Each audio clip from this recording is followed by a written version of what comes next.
Welcome back to Outdoors with Larry Ray on ESPN 790 AM. Brought to you proudly by the Tennessee Wildlife and Resources Agency. Hey, welcome back to Outdoors with Larry Ray as we close out the fastest 90 minutes in outdoor radio program. Gene Smith. Yes, sir. I ask you, before we talk this guest, the final guest of the day. Yes, sir. And a lot of you people out there have waited for this final guest of the day. Before I turn to him, as he's on his way to fish in a big tournament starting on September the 10th, Right. do you have a word for us today? A word for a fisherman? Any kind. What's your pun for the day? Oh, the pun for the day is a friend of mine was trying to buy his wife something. He said, I don't know what to get her. Something she needs, something she wants, or whatever.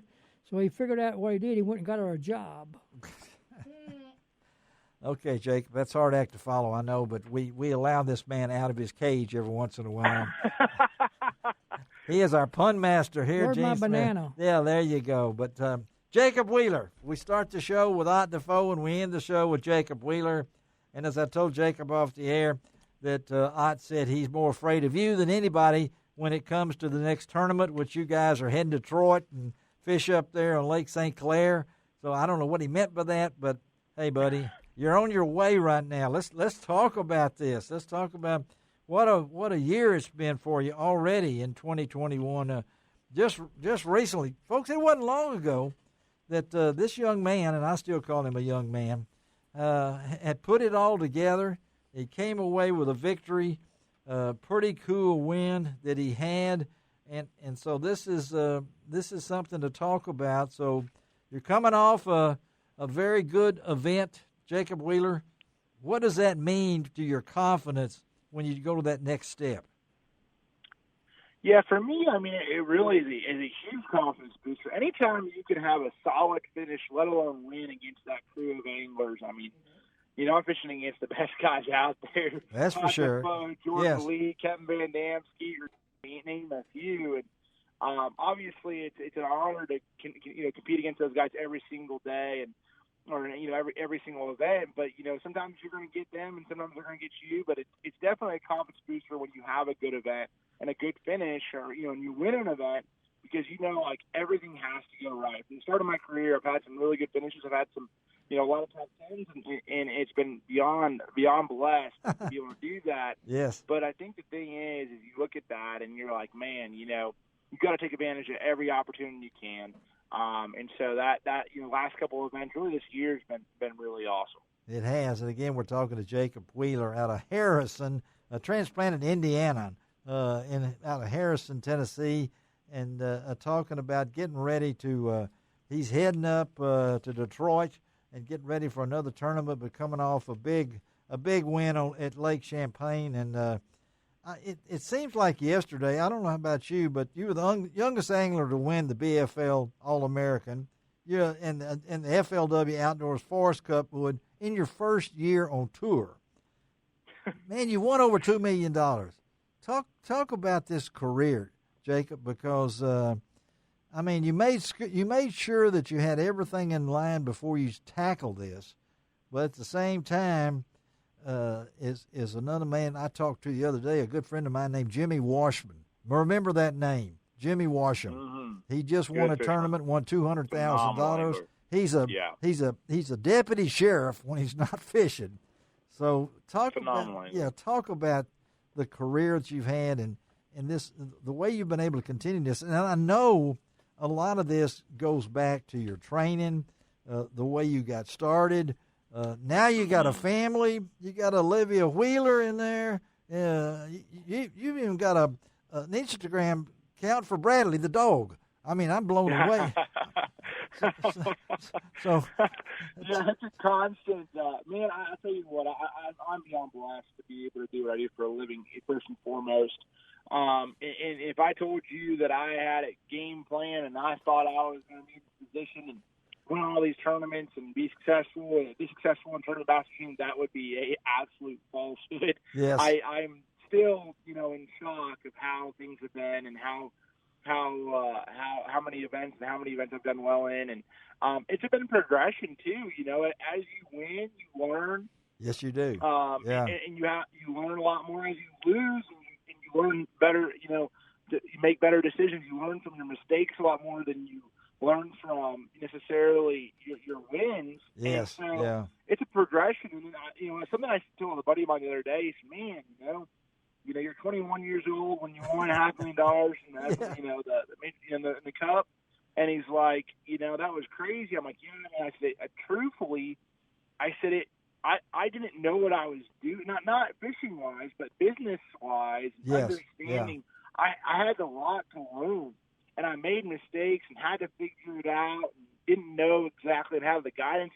It took a lot, to figure it all out. But I had a lot of people that mentored me along the way. And fishing's sort of a unique sport because It is. there is not a lot of information out there as far as what are these guys getting paid, and what's a good what's a good partnership, and what's too much, what's too little. Yeah. But, you hear there's no agents per se for bass fishing.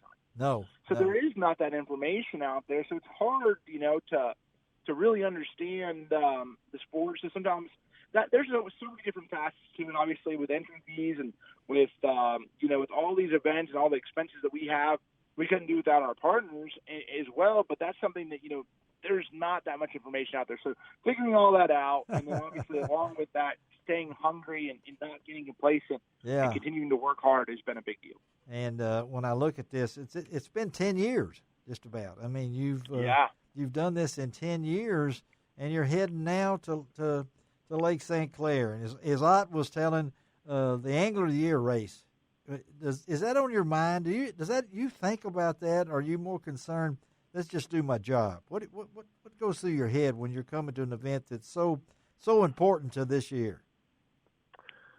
I obviously there's a lot of pressure in this event. There's a lot on the line. Yes. But I don't really control my own destiny. No. So I don't. I'm down by 12 points behind my good buddy Ott DeFoe. Yep, 12 points.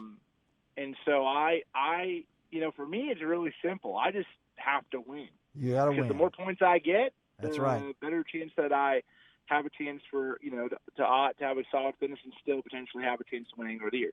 So really for me it's not about necessarily the Angler of the Year race. It's about trying to win this event and figuring out a way to make that happen and putting myself in the best position I know how.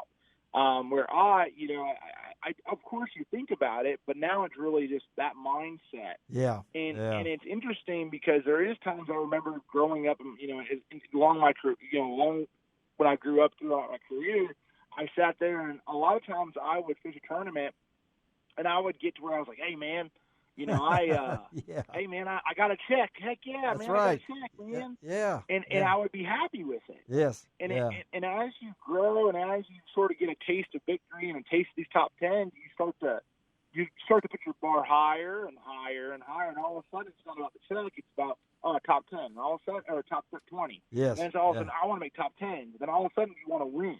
And so I was telling somebody that the other day is like that mentality of understanding, like, hey, how do you win? Like, what? It's a mindset sometimes. It is a mindset, and it's a mind game now that you're in now, Jacob. And consistency is one of those things. 36 top 10s, 44 top 20s, 9 career wins, $2.5 million. You're the only sports I know that they keep up with how much money you win. They're going to tell you that all the time. I know.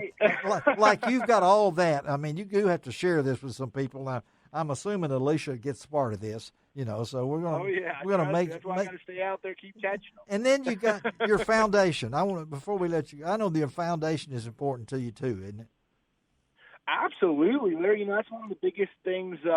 Biggest deals on my for this year, 2021 was really came down to the foundation and the Wheeler Fishing Foundation.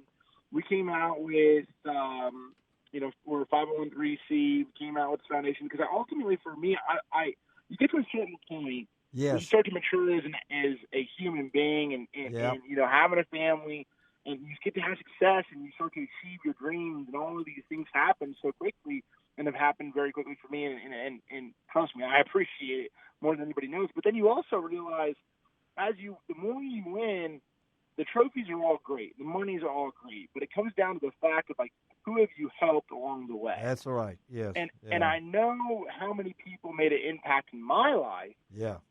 Growing up, and I wouldn't be in the position I was without those individuals. So we started this foundation. We're having it's called a College Bass Shootout. It's actually being streamed on our YouTube channel, on the Wheeler Fishing YouTube channel, the week following. I think around like the 30th-ish of 30th of September. Yeah. But that is going to be awesome. We have $10,000 first place prize. Wow. It's a big deal. 100 college anglers, college teams, 200 college anglers. 200. It's going to be a real big deal. That's amazing. Yeah. Is that not amazing when you think that? And this one thing about Jacob, I mean, he's always real short on words. I mean, I think I could just let him go, and I like that because that's one thing. That's about what we're here him. for. But hey, buddy, we want to wish you success. I'm not gonna say what I said, but I'll just let you guys work that out when you get up there to St. Clair.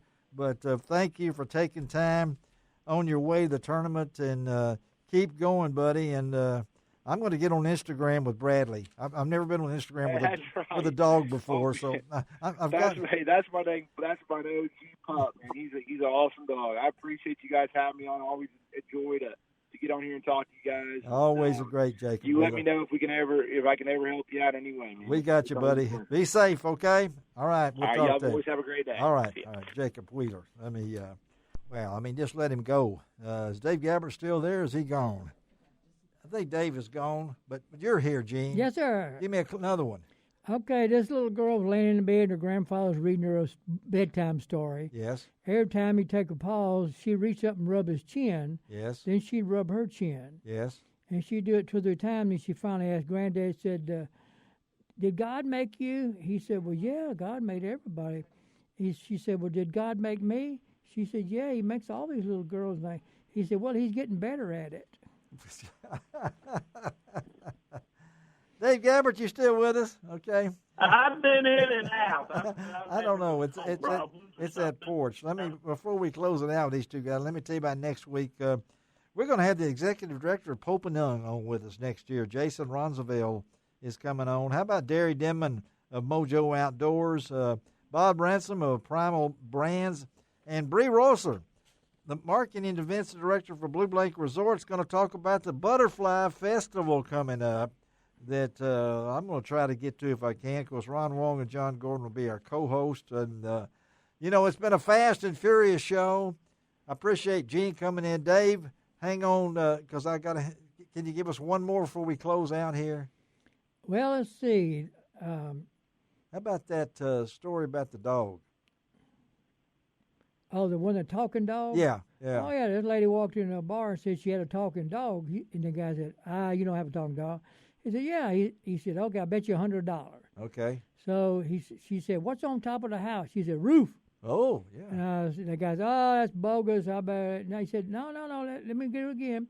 What's your favorite baseball player? He said, roof. Ooh, He said, they threw him out. And they're sitting on the curb. The dog looked at her and said, should I say DiMaggio? Oh, oh, me. Where's the drum there? Can we have a drum thing for them? You ain't got no drum. All right. Hey, Dave Gabbert, thank you. All right, buddy. Thank you. Thank you, Gene Smith. Yes, sir. Let's do it. I'm ready. Doesn't cost an extra cent to be a good sport. And what else? God bless the USA. USA.